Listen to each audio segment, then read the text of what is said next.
friends, and welcome back to another episode of Built by Us, a video series made of, by, and for the people.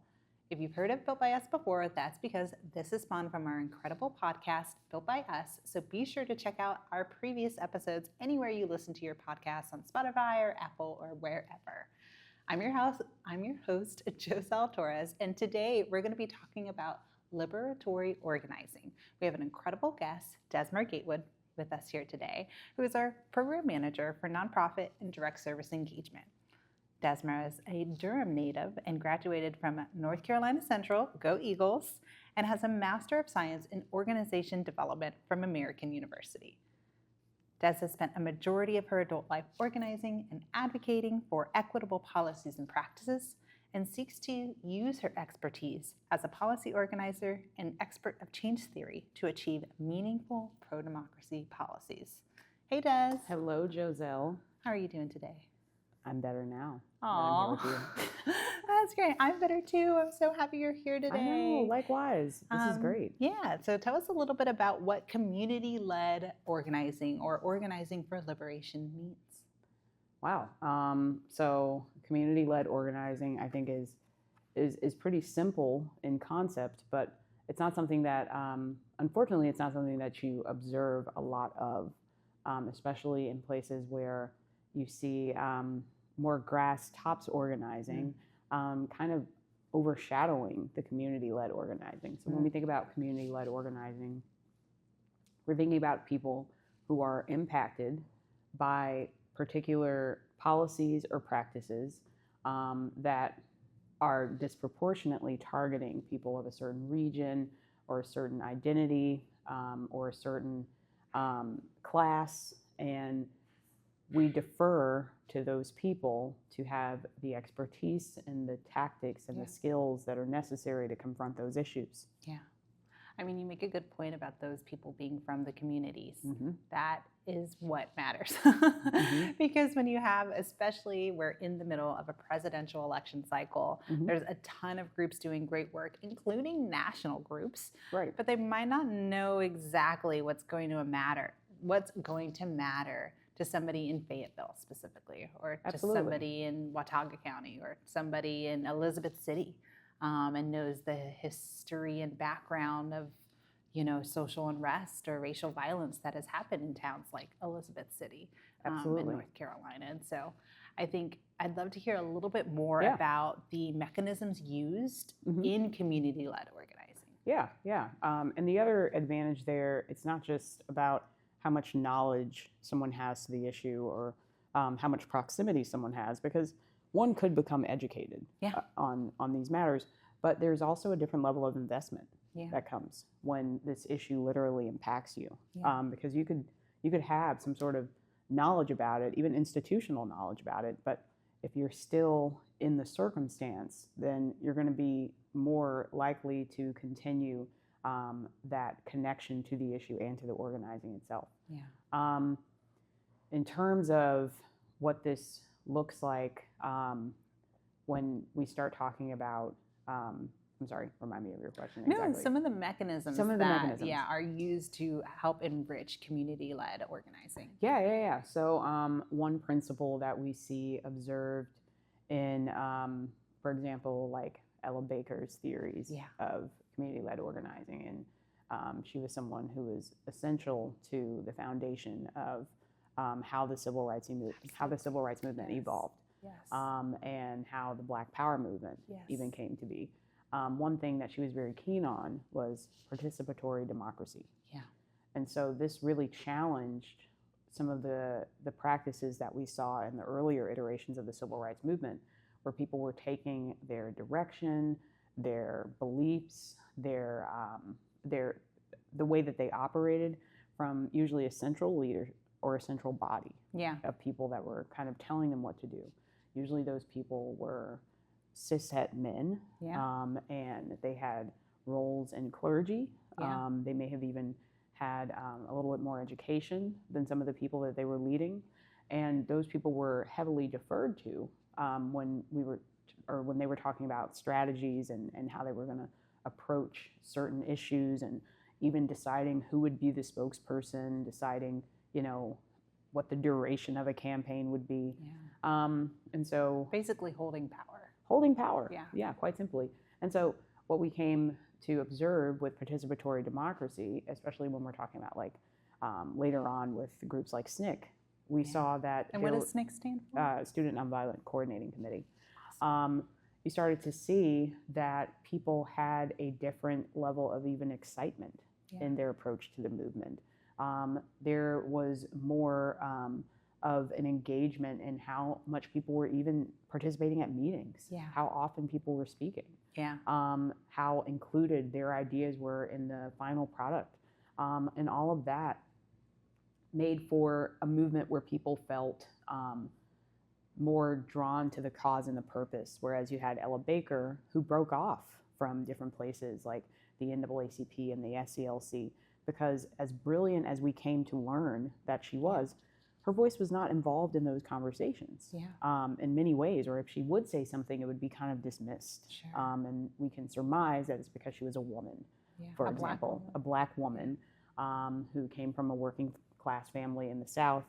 And so when we don't have it as a principle to lead even within communities in a participatory framework, we risk alienating people like an Ella Baker, who can come in and be an entire catalyst to how we think about our approach to liberation. But you risk that when you bring in biases, cultural biases, biases in terms of how people think, in terms of their orientation, in terms of their class. And so those types of biases, even within community-led organizing, can really stifle how effective movements are, because they create unresolved conflict. They start to eliminate voices and ideas that could be essential to resolving and strategizing. And they can cause a lot of wounds also that can create more harm than if we even touched organizing at all around some of these issues. So I've come to find that participatory democracy is a way that community-led spaces can be the most effective. That's really helpful. And I mean, you make some great points of biases and how that shows up, structurally or in a place of power. And what about like decision-making structures?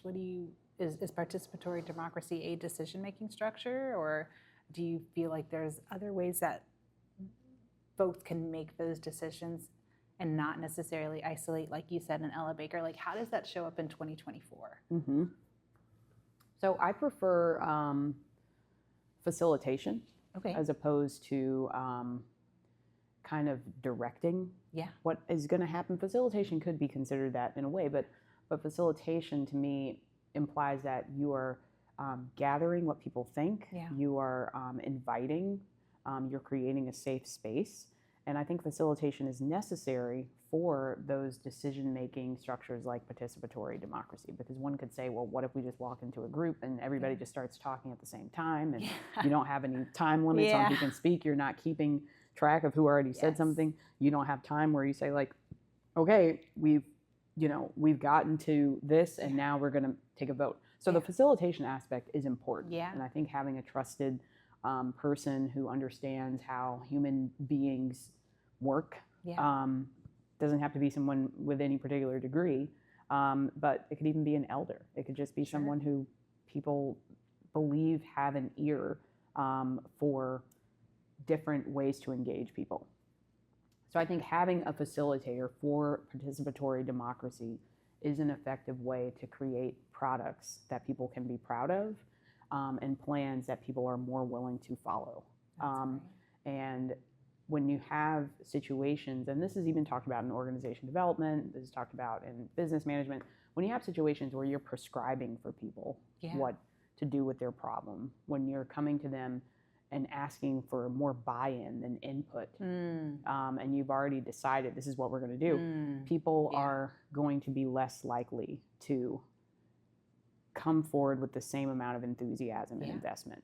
And we even see that happening on a societal level, when you have someone coming out and saying, all right, we've come out with this legislation, we haven't listened to what people said, We don't really care what you've said. We did it behind closed doors. Absolutely. Absolutely. At the 11th hour, we rushed something through. Over 400-page state budget. Yeah, exactly. Every branch of government Exactly. was done in one night behind closed doors.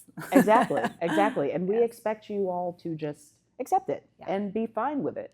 So whether that's happening in a household, whether that's happening in a business, whether it's happening in community organizing, it's always a better practice to invite as many voices as you can where it's feasible, and as many opportunities as you can where it's feasible. And you're doing it because you realize, not just out of principle, but it's more practical that way. Yeah. I want to create a product where, and I'm trying not to say product as in like, an outcome. Right. I want to create an outcome and a plan where you feel committed to it because you help to do it. Like if you're a parent and you think about like if your kiddo contributed to setting the table or like adding an ingredient to some food, they're so much more happy to partake in that meal than if you were just like, here you go. If they season their broccoli, they might eat the broccoli.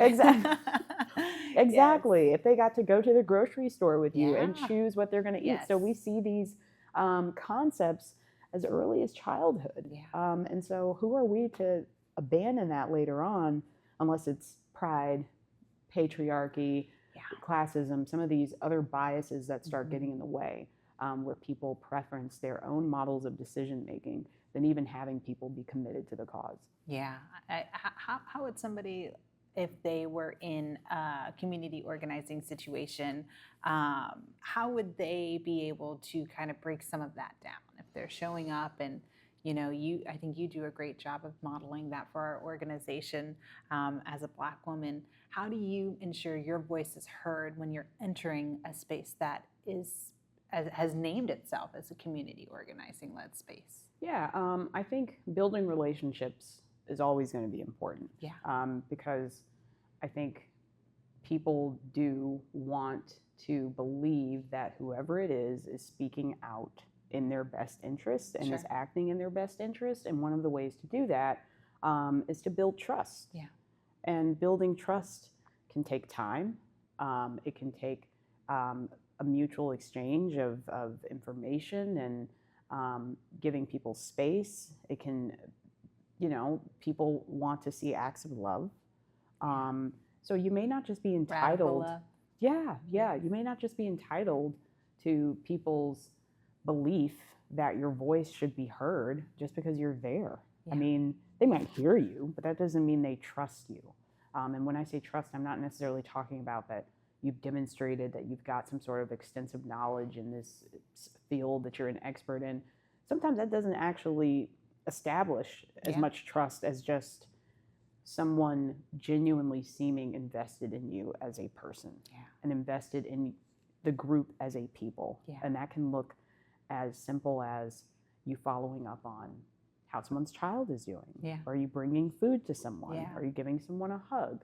Or you giving someone space if they are saying, I don't want to talk to you right now, and trusting that, this is not something personal. So those interactions that those building blocks, you being emotionally intelligent or you being accommodating to someone who might have different ability barriers, those things help to create space for you to have a voice. It's not always going to just be part of that. There will be some times where you have to just insert your voice because racism, misogynoir, homophobia, queerphobia, those things are just going to be there. So that's why it has to become a principle. Bold action has to be a principle. And also being kind to people when you can, and being collaborative when you can. And that's how you can learn to strike that balance between being someone who's competent and asserting themselves and also not doing harm to people. And I think when people observe that, at least, for me, they have been more receptive to hearing what I have to say. Because at that point, it seems like, well, you're saying what you're saying because you actually think it's going to be helpful to the group. Not you're just saying it because you think it's going to be just helpful to you. And people have a better understanding of where you're coming from. Right. Right. And you touched on this just now, intersectionality. Like, how does being queer or trans or Black or Latin, like, how does intersectionality enrich community organizing? Yeah.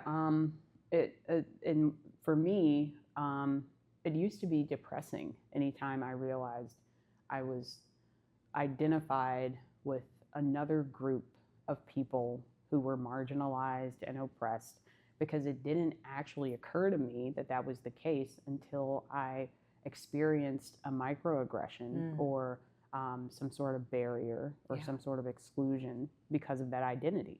Yeah. It did not occur to me the weight that would come with being Black or being queer or being working class until I was in spaces where I may have been the only person who was that, or where I observed people who were that did not have as much power. Sure. And so, but then it's almost like it became a superpower in the sense that when I'm in movement spaces and I hear someone have a certain plight, I can say, I can identify with that actually. And that informs how I may enter another space where there may not be as much of a representation of people who do identify that way. Yeah. And it allows for me to be empathetic and sympathetic and passionate in a way that I don't know that I would be if I were not identifying with multiple layers of oppressed people. Because everybody has intersectionality. Sure. I mean, no matter what it is. But what do those intersections imply as it relates to your experience in society? And so I think for me, of course, practically on a day-to-day, it does get difficult in navigating and having to think about, like, is this person not listening to me because I'm this and this, or am I eliminated from this opportunity because of this, or I know it was because I am this and not that.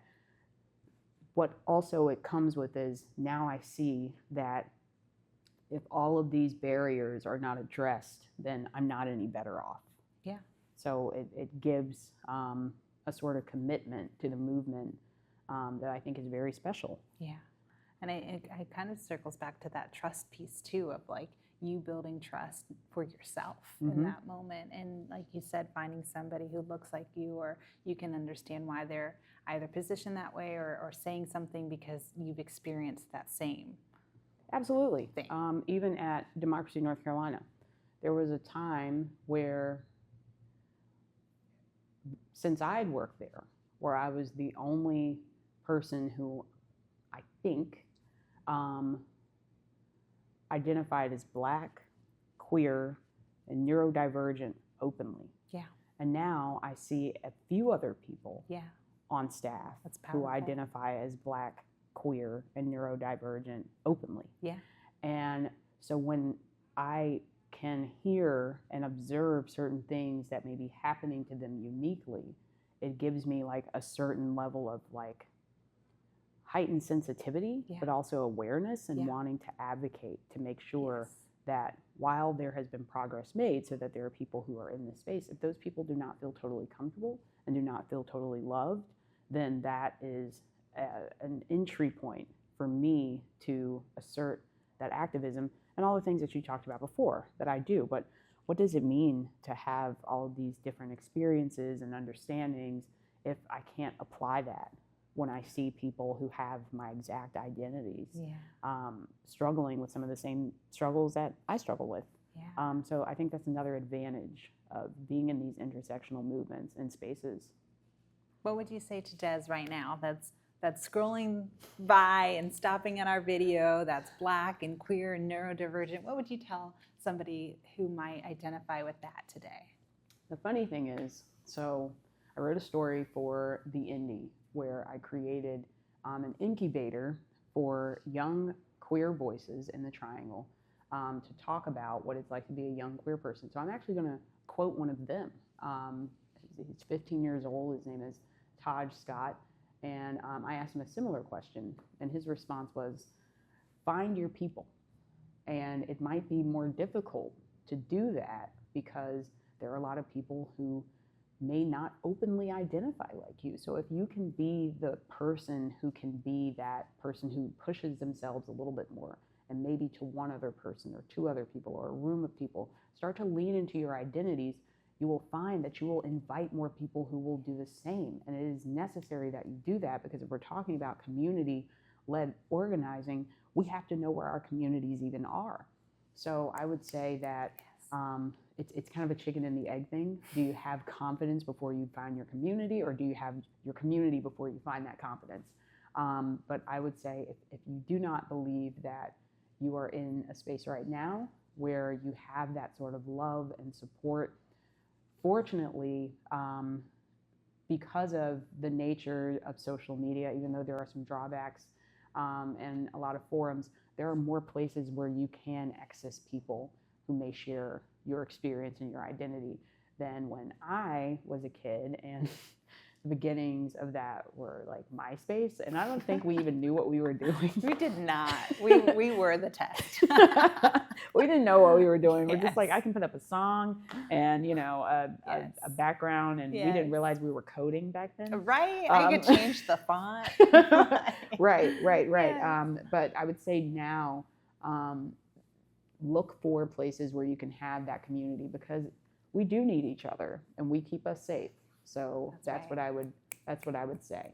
Absolutely. And we keep us safe. Thank you so much for that, Des. And any other folks or people that come to mind that embody those same values? Yeah. So definitely, as I mentioned, Ella Baker was fantastic. I also want to give a huge shout out to Fred Hampton, who had this idea of working class vanguard-led leadership models. And I also really loved his approach, where I'm not going to say he was colorblind, because that's outrageous to think that anybody ever could be.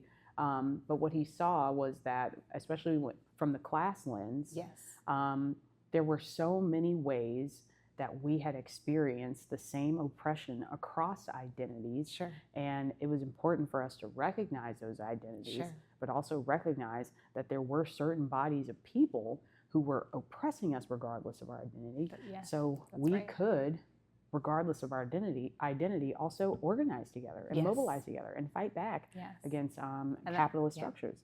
And in that time frame, you know, Black and Puerto Rican folks, you know, yes, came the together. Chicano movement Yes. was huge. You had even Black Power, Yellow Peril. I think I'm naming it correctly. Yes. With everything that happened with Asian and I Pacific know that I'm Islander misnaming communities. that. Yes, absolutely. So you would see that, and even white working class people, rural Appalachia. Absolutely. So it was a beautiful idea to think of this young Black person who unfortunately was, of course, assassinated by the state in the most savage and brutal way that one could be. And one has to wonder, wow, like, he had to really have been this much of a threat that they would do this to this type of person. But it was to so the threatening. classist imperialist structure that has navigated the way white men in power have held that power and retained that power for centuries. Absolutely. So it was so threatening, because he was challenging the way that we thought of each other as human beings, and what it even meant to be in community.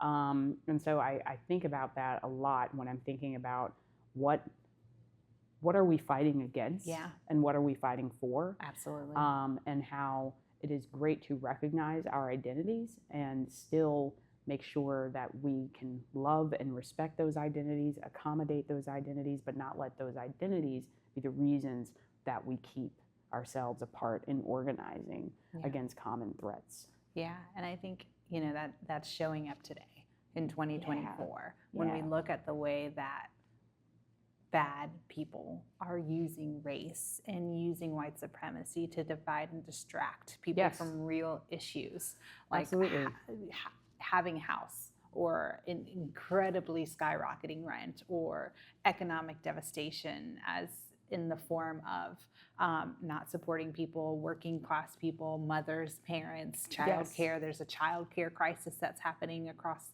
North Carolina and the United States. Like there are these frameworks and system. Public education, North Carolina ranks the lowest in public education out of a lot of states. Yeah. And so like when we think about that, like I'd love to hear more about how particularly the program that you do, so nonprofit voter engagement program and other direct service organizations are filling that gap. Yeah. And I also want to say the most effective movements I've seen on a large scale have been intersectional movements. And I'm not talking about an individual with intersections. I'm saying where across identities, people have been dedicated, even if it is about the oppression of a specific identity. And one of the places, and I am going to pivot into NPVE. Oh, you're good. But I know we've watched this very heartwarming uprising for Palestine. Yes. Against Israel and the genocide that is happening. Yes. And it has been so beautiful to see these, I'm calling them babies, these babies on these college campuses across identities. Yeah, it was a Black powerful kids, white movement. kids. Yeah, I mean, just like, we don't care. We are going to throw down until this stops. Yes. And I think that is required to, I mean, and to also still let those movements be led by the people who are most impacted, going back to the very beginning. And so it's been very inspiring to see Palestinian and Lebanese people lead these movements, and people trust them and get behind them and stand alongside them in a way that might be one of the most powerful movements I've seen in my lifetime. I would agree with that. And you can see the top power structures shaking in their boots and sending mass SWAT teams to Columbia University. I know. Amongst other things, right? Or Chief Justice Roberts writing in his majority opinion when houselessness became a crime. That also includes students who have vacated their dorms and pitched a tent in the middle of campus. The mask bans that we're seeing, exactly. across. So, in North Carolina, there has been a mask ban enacted in the General Assembly. So our state leaders are more worried about people wearing masks versus publicly funding our education systems. And a lot of that is because people... They can pass that bill in 1 week, which they passed that bill in one Absolutely. week. But Leandro's literally been around and still contested and still in the court for over 3 decades. And the mask ban was just so crazy because on top of it being an attack and passive-aggressive swipe at people who were protecting themselves against COVID, it was also an attack at people who were covering their faces during protests because they did not want to be harassed and identified by the state if there was some sort of recognition of who they were. And the rise in political violence amongst vigilante groups. Like that, there's a real threat out there, and being able to keep yourself safe no matter what position you take and in movements you're a part of is a critical part of our community-led organizing and just to society as a whole. And just democracy. Just democracy, like legit democracy. They are finding multiple ways to just chip away at the First Amendment. Speech, petition, religion, assembly, press, it's all been attacked almost in one movement. And it's fascinating to watch, but I love how so many organizing principles have come together to continue that movement. And whether or not one wants to gauge by whatever metric is successful, has it been a failure, it's still going. That's its own celebration that people have not been discouraged into stopping. Also talking about people who are still going, the nonprofit voter education nonprofit voter engagement has been an absolute joy to be part of. And what we do is we give many grants to organizations. So Democracy North Carolina is one of many anchor sites across the country that gets larger grants from NPV, nonprofit votes, to then re-grant to smaller nonprofits, service nonprofits for the most part, to run voter engagement programs using their organizations as an incubator. Yeah. So this can look like voter education, this can look like voter registration, this can look like people signing pledge cards to make sure that people have rides to the polls, that people know where their polling locations are. But what is really cool about this concept is the humility in recognizing that we are not just going to hire a team of people on election year to do that, to go out and just educate voters and register them and pass out literature, that it's going to require community-led organizing to make that possible, even for something as specific as voter turnout and mobilization and education. And so what's been absolutely thrilling is to work with people who have been doing this since before I was born. And I am lucky enough for them to even entertain the fact that I can give them a tool to help them do what they've already been doing. That's beautiful. And they tell me so many stories about what they're doing, about the high schools that they've been going to registering people to vote, about how their church has been doing XYZ initiative that's been similar to this for however many or so years, been telling me how they used to work with Bob Hall back during these times, how they've worked with other people on our staff over the years, how their organization has been dedicated to voting rights. So it's been like I have been adopted into these communities of people ranging from HBCU Mr. and Miss. That's like that's one of the organizations where, of course, they're very young, all the way up to people in NCNW who might be elders, to people who are in sororities and people who are in churches and soup kitchens. And so you get this awesome like sampler platter of North Carolina organizing, and we're giving them money to do things that are going to amplify and that's investing in grassroots work that's really inspiring for us to just watch. And I enjoy just having a front row seat and being able to watch all the amazing ways and creative ways that they do this. I mean, people are like, oh, okay, well, we included this pledge card in, as parents were getting their kids out of the after school program and signing their kids out. We're like, hey, sign this pledge card while you're right here. Or we included it in the literature they needed to register for this, or we had our QR code on the table as people were coming to get their breakfast so they could scan it. Shout out to our comms department for creating these QR codes and these link trees for these digital pledge cards. I love it. I love it. It's such a great network that we even have within our organization to make things like this possible. But you really start to see how innovative they are in doing this, and it lets you know they have been doing this for a long time. They have been finding ways to reach people, and I am happily just a tool in their tool belt. Amongst many tools. And it kind of circles back around to what we talked about at the top of this conversation of how people not just flying in or you hiring a bunch of people to do this work, or to the point of Ella Baker just taking direction or taking these demands, actually asking the people that is being impacted by these policies or being impacted to not do the work, but say, hey, what do you need to support your work? Absolutely. If you're in a place that's being gerrymandered, or a place where, they might be moving your precinct tomorrow, or the Board of Elections is doing something ridiculous, or, not the Board of Elections, but the General Assembly. The General Assembly is doing something to attack the Board of Elections, right?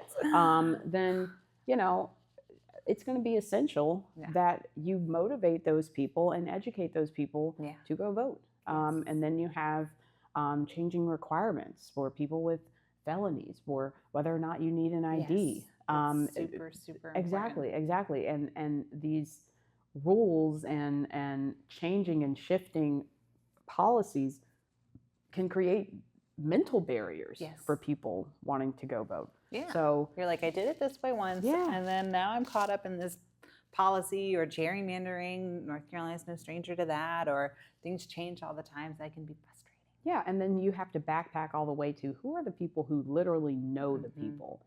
If I, as Desmera, just come out to one of these football games that they're posted up at, they may or may not walk by and say hello. But if they see, Deaconess Jones out there, and she snags them by their hand and says, I need you to fill out this pledge card, that's a little bit different. Yes. That's again, like how we were talking about, how do you get people to listen to you? Building that relationship. They've already done that. So why would we want to come back in and be so arrogant that we think it's better for us to be the mouthpiece than to leverage and help to cement a relationship that already exists? And that's why I really adore this program. That's amazing. And it was, I don't think it was realized. I'm going to guess that nonprofit votes didn't even realize how essential this model was until the pandemic. Sure. When we literally were not going out there. No. We are not about to knock on anybody's door and do, but so it required that we had people who already knew these people and could send those digital links and could post things on their Facebooks and could know where safe social distancing was happening, that could package things and mail them out. So it was like, wow, this is just proving that we have to have community-based leadership, because we never know when we're literally going to be in a crisis, or like you have what's going on in Asheville. We don't know how to navigate that. We have to rely on people who are there. Absolutely. Those mutual aid hubs and the solidarity, the folks that are living their values through solidarity. Absolutely. And mutual aid out west. Well, any other tidbits of information you'd love to let our viewers know today? I will say that I have a 12-year-old who is probably the person where I'm trying to figure out how to do all of these things, how to get them to listen to me, how to mobilize them, how to get them interested in what I'm talking about, how to get them to let me talk. So parenting is a testing ground for community-led organizing. And it will just make you have to challenge every single thing you thought you knew about how human relations should go. So that is my that's my new project for the next however many years, trying to figure out how to translate over organizing principles to, I will say I have learned that there has to be a certain level of participatory democracy with my child in particular, or nothing will get done. Especially entering those teen years. Those teen years are right around the corner. Yes, or nothing will get done. Some kids in some households, they might be able to survive with other styles of parenting, but with my daughter, no. We have to come to an agreement, or there will not be anything that happens at all. I'm going to have to take notes from you as a new mom myself. I have a few years before that happens, but I will definitely be taking notes, and I hope all of you are out there today. Thank you so much, Des, for joining us as we talked about community-led organizing here in North Carolina. Be sure to check our page out for all of our previous episodes about voting here in North Carolina and what it means to be part of our liberatory movement. My name is Joselle Torres. Thank you for joining, and we'll see you soon. Bye.